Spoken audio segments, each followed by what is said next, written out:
Et bonjour tout le monde, bienvenue pour votre live reaction du chapitre 20. Ça y est, on a enfin passé la vingtaine de Ruri Doragon, avec d'ailleurs une page couleur cette semaine. C'est très très cool qu'on ait une page couleur, avec d'ailleurs Ruri qui visiblement mange une crêpe avec des fraises. Et d'ailleurs t'as Kashiro, c'est ça, je commence à retenir le nom, hein, surtout vu cette tresse. D'ailleurs on a une couleur sur ses cheveux, je crois pas qu'on avait eu une page couleur avec les persos comme ça. Et on voit qu'il y a Shiro derrière avec ses cheveux d'un côté rose et d'un côté violet. C'est très cool, elle prend en photo sa bouffe parce que Instagrammable. Et évidemment, c'est pas gentil de dire ça parce que dans le précédent chapitre, pour revenir sur les événements, Ruri apprenait que visiblement elle crachait de l'acide, hein, tout simplement, du vomi qui est en fait de l'acide, qui ne lui fait pas de mal, qui n'est pas dangereux techniquement parlant, mais, qu'il va falloir, comme tous ses autres pouvoirs, apprendre à maîtriser, hein, voilà. Et puis surtout que le prof en savait beaucoup plus sur ce qu'il ne voulait pas en dire. Mais voilà, il en savait beaucoup plus, peut-être parce qu'aussi la daronette l'a tenu au courant sur les pouvoirs potentiels que Rory pouvait avoir. Mais ça s'était surtout fini sur une bande de grognasses, on va les appeler comme ça, les grognasses, qui, on se doutait bien que ça arriverait à un moment donné, qui ont commencé à dire ouais elle est pas un peu flippante et tout, et puis on avait vu une tête de Rory, hein, je vous la remets d'ailleurs cette tête de Rory, qui était un peu surprise peut-être par la réaction de ses filles, où elle s'attendait pas en fait à ce qu'elles réagissent de cette manière, en mode Rory qui à nouveau veut se rendre utile, après que le prof nous ait laissé sur une tête un peu étrange en mode j'en sais plus mais j'ai pas pu tout dire ou j'ai pas voulu tout dire à Rory. Et puis ça s'était fini sur les deux grognasses là qu'on voit là, en mode comment elle a fait pour pousser ces trucs pointus déjà. Je suis la seule à penser qu'elle fait flipper. Ses cornes me dégoûtent grave. C'est un peu flippant qu'on soit dans le même comité genre. Voilà, voilà. C'était sur ça que s'était laissé le chapitre précédent, avec des grognasses qui parlaient dans le dos de Rory, qui a clairement tout entendu, faut dire les termes, hein. Mais maintenant, bah, ça l'a peut-être un peu choqué, parce que c'est probablement les premières personnes qui lui disent que ça fait peur et que ça c'est dégoûtant. Comment a-t-elle réagi clairement? Voilà, elle l'a pris pour elle, hein, autant le dire, hein, ça l'a choqué. Elle a entendu les deux abrutis parler. Eh, Aoki, prends des copies. Ah oui, pardon. T'es perchi ou quoi? Ouais, Maeda se doute de quelque chose, hein. Qu'est-ce que tu as, Rory? On dirait que tu as perdu ton âme. Elle l'a fait tomber quelque part. On va jeter un coup d'œil. Elle l'a encore. Tu sais, elle a entendu qu'on parlait de mal d'elle au comité. Comme quoi ses cornes les dégoûtaient grave. Aïe aïe aïe, mais non, mais faut pas rire, quoi. C'est pas drôle. Clairement pas drôle. Désolé. En plus, c'était la première fois que je les voyais, ces filles-là. C'est encore différent de ce qui s'est passé avec Maïda. C'est vraiment le genre de gonzesse que je déteste. Malheureusement, il y a de ça de temps en temps. N'y prête pas attention. Ouais, effectivement, c'est ce que je disais, hein. On se doutait bien, je pense que Rouri, je sais pas, je pense qu'elle était peut-être pas préparée à ce que ça arrive. Enfin, je veux dire, elle devait se douter qu'à un moment donné, il y aurait peut-être dans le lot deux, trois grognasses là qui lâcheraient ça sans pression, tu vois. Sans penser évidemment à ce que Rouri pourrait en penser, ni à ce qu'elle pourrait ressentir. Parce qu'on va dire qu'elle est aussi victime de la situation, hein. Je veux dire, ses cornes, elles lui sont poussées sur la tête sans qu'elle ait rien demandé. Donc, elle est tout aussi une victime de cette situation qu'autre chose. Mais bon, on peut pas être ami avec tout le monde, sans parler du fait qu'elle n'est pas tout à fait humaine. Elle est spéciale, tout le monde ne peut pas s'adapter à ça. Je pense pas que tout le monde dans notre classe soit forcément à l'aise avec elle. C'est vrai? Oui. Ah, je vois. Mais ne t'en fais pas, t'es une bonne personne, Rory. Je vois. Ah ok, tu vas bien. Je vais bien, tu m'éclates les oreilles. Je suis contente, j'étais super inquiète.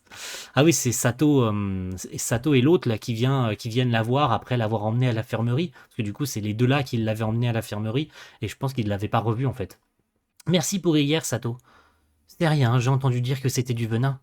Ah bon, c'est dingue, non? Apparemment, c'est inoffensif pour les humains, mais c'est quand même vachement flippant, je vais faire attention. C'est pas ça, je m'en fais pas pour ça. Plus important, je suis désolé de t'avoir imposé cette responsabilité alors que tu es dans cet état. Ma gorge est un peu guérie, donc je suis apte à tout faire. Je t'épaulerai pour tout et n'importe quoi.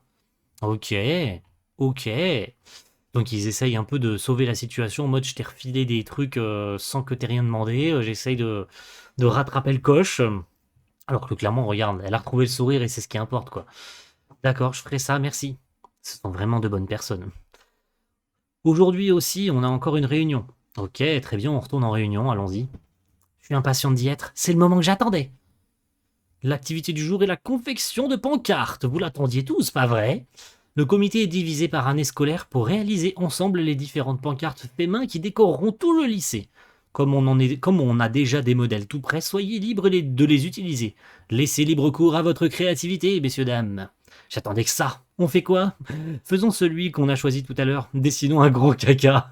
Je vais l'effacer dans la seconde. Ok, Rouri, elle sait pas trop quoi choisir, visiblement. Eh, tu peux pas bouger tes cornes là-bas? Ah, pardon. Ah, c'est les deux grognasses. C'est super dangereux. Fais gaffe un peu. Y a pas trop de monde là-bas. Si tu y allais. C'est pas gentil. Ah, Maeda qui vient l'aider. Maeda qui vient s'en mêler. C'est pas gentil de dire ça. Ouah. Eh, vous avez vu là? Vous avez vu ça là? Hein? C'est chelou, non? Vous savez, je suis dans la même classe qu'Aoki. Elle réagit comme ça dès que quelqu'un s'approche trop près. Et elle fait très attention à ce que ses cornes ne soient pas face aux autres. Et alors, tu veux quoi? Pas grand-chose, mais tu trouves pas que c'est impoli de rejeter catégoriquement quelqu'un sans connaître les efforts qu'elle fait? Et elle a quoi, celle-là? C'est bon, on se barre. Yes, Maeda a fait fuir les deux grognasses. Victoire! Victoire de Maeda qui a géré la situation. Tu es la BG de ce chapitre. Tu es la bestise. Tu remontes dans mon estime chaque chapitre depuis que tu t'es réconcilié avec Rory, en fait, parce que clairement au début Maeda c'était la grande gueule qui dit tout ce qu'elle pense, elle lui crachait à la gueule à Rory, puis maintenant elle vient carrément la soutenir parce que Rory ne dit rien, en fait, elle subit les moqueries, elle subit ce que les gens lui disent. Clairement on voit, tu vois, elle est même surprise que Maeda vienne lui porter secours. Elle s'attendait pas à ça, mais elle a fait fuir les grognasses, yes. C'est bien toi Maeda qui a dit ça? Je sais, dès que c'est sorti, j'ai pensé la même chose. Mais merci. J'ai tout vu ce matin. J'ai pensé qu'elle t'avait critiqué. Et tu sais pourquoi elles t'ont dit ça? Non, je sais pas. Je le savais. C'est que t'es une cible facile, Aoki. Comme t'es différente, tu es bizarre pour les autres. Du style Aoki est surhumaine. Waouh, ça déchire. Ah, la tête de Maeda. C'est pourquoi tu peux être détesté. Mais je suis presque sûr que c'est pas à cause de tes cornes. Tu n'as rien fait de mal. Les commérages sont juste leurs moyens de communication. N'importe quelle excuse sont bonnes pour elles. Et puis ça renforce leur amitié et à la recherche de sujets de discussion. C'est qu'au bon moment des cornes qui poussent sur une fille qu'elle n'apprécie pas forcément, ça donne ça me dégoûte. Donc tu n'as pas besoin de t'en faire. Ok, donc c'est juste l'occasion pour elle de trouver un sujet de discussion et un cobaye sur qui taper, quoi. Un vilain petit canard sur qui taper et venir embêter, en venir emmerder, venir insulter. Ouais, c'est les garous, quoi. C'est le signe typique des garous. Alors, pas toutes les garous, parce que vu le stéréotype des garous dans les mangas, style romantique et tout, on a très souvent des garous un peu qui viennent taquiner le héros à l'instar de Nagatoro par exemple, qui est clairement une Garou, ou, euh, ou dans un autre sens, on a des Garous plus romantiques, comme avec le fameux animé là, avec une Garou blonde là, et le gars qui Hokkaido Dosangogal là.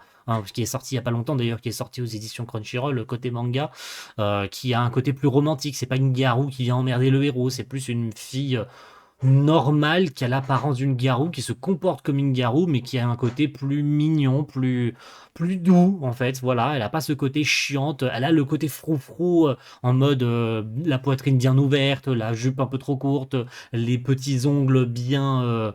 Voilà, elle a tout. Elle a tout le stéréotype, mais elle est pas la harceleuse de première, tu vois. Elle est pas dans cette catégorie-là. On n'est pas dans ce genre-là. Là, on est clairement juste dans les casse-couilles pour faire chier. Bon, j'ai digressé, mais vous voyez ce que je veux dire. C'était juste pour exprimer un peu les catégories de meufs de ce genre-là dans les mangas de manière générale, tu vois. Ça s'adresse surtout aux personnages féminins, étonnamment. Je sais pas pourquoi. Pourquoi? Alors, on a les bullies, on a les bullies masculins classiques, mais je veux dire, ça s'apprête pas à ce genre de manga puisqu'on a un casting essentiellement féminin dans Ruri Dragon. Donc, c'était évident qu'on allait se taper les casse-couilles de service qui viennent taquiner ou qui viennent insulter gratuitement Rory pour rien, tu vois. Pourquoi Maeda est devenue si gentille? T'es sérieuse, toi? C'est bien toi qui as dit que tu voulais qu'on soit amis, non? Je fais ce que tu m'as dit. Ah, c'est ça. Eh, qu'est-ce que je devrais faire? Comme si je le savais. Et si tu leur en mettais plein les dents quand tu l'as fait avec moi? T'es doué avec ça? Non, c'est pas pareil c'est pas pareil que le faire avec une personne. C'est plus flippant. Sérieux? Pourtant, j'étais heureuse, moi. Ah bon? Et ça? Écoute un peu, je viens d'avoir une illumination. Ça te dit de tenter un truc? Hein? Il est temps de riposter. Maeda, je crois pas que ce soit une bonne idée. Non, non, non, non, non, non. Son visage est terrifiant. Clairement. Elle a le visage du on va bien, bien leur mettre un karma. Je sais pas pourquoi je le sens pas. Eh, tu savais ça? Il y a une légende autour du festival sportif. C'est quoi encore ça? Ah, mais c'est pas mauvaise ni étrange. D'après la légende, ça se passe quand les gens sont excités par le festival sportif. Un peu comme une énigme. C'est ça, j'ai vraiment hâte. De quoi, de quoi? À vrai dire... Attends, il se passe quoi? Fais pas ta chouineuse, c'est dangereux. Mais qu'est-ce qu'ils font?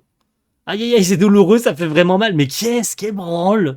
Pourquoi elle a une pince en mode elle veut lui arracher les cornes? C'est quoi ce bordel? T'as pas de nerfs dans les cornes? T'as dit que tu le ferais, prends sur toi. Impossible, ça fait trop mal. Attends. Elle veut lui arracher les cornes? Mais qu'est-ce qui se passe? Qu'est-ce qu'elle fait? Maeda a soudainement dit qu'elle allait briser ses cornes. Quoi? Tiens bon, Vice-Fraise, vas-y à fond, ne l'encouragez pas. Attends, elle a réussi à lui casser les cornes? Mais non. Incroyable, elle lui a cassé une corne. Oh, c'est plus facile à briser que ce que je pensais, les cornes de dragon. Allez, il reste encore l'autre à faire. Moi non plus, je peux pas les piffer, celle-là. Ok, on revient en arrière, on essaye de comprendre pourquoi est-ce qu'elle a fait ça. Ok, donc au moins on sait que les cornes se brisent. Intéressant. C'est pourquoi je pensais les faire souffrir un petit peu. J'ai pas envie de me venger comme ça. Ah, je pensais pas à ça, mais c'est que... Tu penses qu'on peut briser tes cornes? Quoi, on s'arrête là? Mais non. Oh là là. On s'arrête juste là en mode... Surprise! On a décidé de briser les cornes de Rory, mais pourquoi? Surtout qu'il y avait tout le monde qui était présent. Genre tout le monde est rentré dans les toilettes des filles. Messieurs, qu'est-ce que vous faites dans les toilettes des filles? C'est... C'est bizarre. C'est bizarre là. C'est un peu bizarre cette situation. Pourquoi? Comment on en est arrivé là? C'est trop drôle. Bon, on s'arrête ici, messieurs, dames. On verra bien ce qui se passera dans 2 semaines. Mais en tout cas, est-ce que la stratégie choisie par Maeda va payer? C'est-à-dire, qu'est-ce qu'elle cherche en brisant les cornes de Rory en mode elle est pas dangereuse, y a rien à craindre d'elle? Est-ce qu'elle essaye de donner une bonne image de Rory auprès des grognasses? Je ne sais pas. Puisqu'elle a dit qu'elle voulait clairement se venger d'elle. Alors la question, c'est qu'est-ce qu'elle va faire après ça? Moi, je suis curieux. Dites-moi ça en commentaire pour ceux qui suivent les vidéos et qui ont peut-être une théorie là-dessus. Et quant à nous, on se retrouve dans 2 semaines pour la suite de Luri Dragon. A plus tout le monde. Ciao. Bye.